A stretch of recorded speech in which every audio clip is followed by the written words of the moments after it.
प्रिय क्रांती मित्र हो, जय भीम, जय अशोक, जय संविधान, जय भारत. मित्रांनो, पुलवामा दहशतवादी हल्ल्यामध्ये आमच्या भारताचे सैनिक कसे काय मारले गेले, ते शहीद कसे झाले, हा प्रश्न आपण भारत सरकारला विचारायचा नाही, कारण त्यामुळे भारताची बदनामी होते. अयोध्येमध्ये राम मंदिरामध्ये रामाच्या दानपेटीवर दरोडा टाकला गेला. तिथल्याच लोकांनी त्याच लोकांनी राम मंदिरातलं जे भक्तांनी दिलेलं धन दरोडा टाकून लुटून नेलं, त्याबद्दल प्रश्न विचारायचे नाहीत, कारण त्यामुळे रामाची बदनामी होते. आणि आता महाराष्ट्रामध्ये सुमारे 7,000 कोटी रुपये खर्च करून जनतेच्या पैशातून उभं केलेलं मिसिंग लिंक रोड, ज्याला अवघे 2 महिने झाले उद्घाटन होऊन, ते मिसिंग लिंक रोड त्या झालेला भ्रष्टाचार पावसानं उघड केला.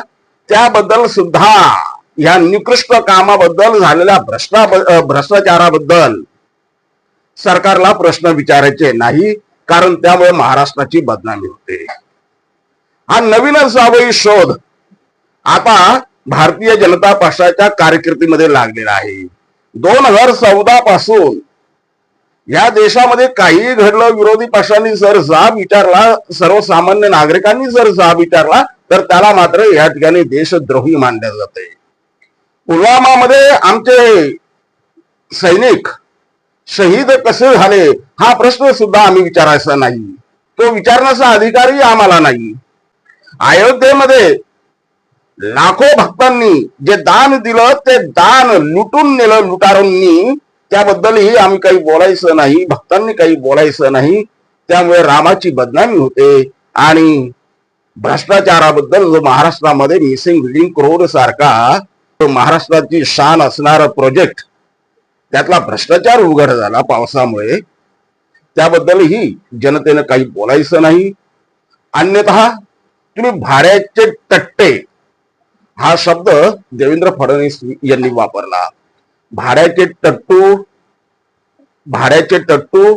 आणि भाड्याचे टट्टे यातला फरकही या माणसाला कळत नाही का? भाड्याचे टट्टू म्हणजे काय आणि भाड्याचे टट्टे म्हणजे काय?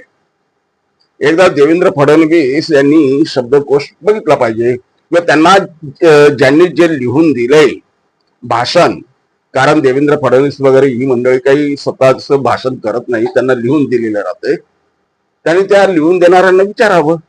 म्हणजे यांना आपण काही प्रश्न विचारले की आपण भाड्याचे टट्टू, यांनी मात्र महाराष्ट्राची बदनामी करावी, यांनी मात्र देशाची बदनामी करावी, हे चालतंय. आज भ्रष्टाचाराच्या मार्गाने उभं राहिलेलं ते मिसिंग लिंक रोड कोसळून पडते पावसामुळे. एका पावसामुळे त्याला तडे जातात, ते मात्र यांच्यासाठी भूषणावह, ते मात्र यांच्यासाठी महाराष्ट्राला भूषणावह ठरतंय. आम्ही मात्र काही बोलायचं नाही.